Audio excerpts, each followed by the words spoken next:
Well, if you have a sore muscle or joint, it might actually be a tissue paper thin layer that covers those muscles and joints. Now, doctors are finding that there's a lot more to it than previously thought. Dr. Malika Marshall has the details. And what the foam roll does, it just kind of mechanically separates the fascia from the muscles. Grant Ward has been working with a physical therapist since shoulder pain made it tough to do simple tasks. Literally going into a parking lot and getting a ticket out of the booth was very difficult. Since then, he's learned a lot about fascia and how it can trigger pain. You know that thin, slimy film on chicken? That's what we're talking about. It's a series of protective coverings on our muscles, joints, and tendons. We now know it's much more than that.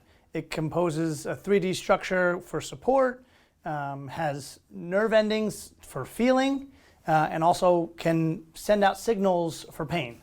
According to Dr. Saurav Shah, co-chief of sports medicine at the New England Baptist, when muscles feel sore, it may actually be the fascia is inflamed or has adhesions, meaning instead of being smooth, it becomes crinkled or gummy. When you have a sore muscle, you're probably going to get stiff, and the stiffness comes from the adhesions that form around the coverings, right, the fascia. So how do you keep your fascia healthy in the first place? That's a good question, right? So short answer is resistance training. This helps remodel your fascia to optimal tension, length, covering. That's why Grant is still meeting with the physical therapist, because he's seeing benefits throughout his body. So certainly range of motion is definitely better, and I'm absolutely stronger. And he can now reach that parking ticket, no problem. Dr. Malika Marshall, CBS News, Boston.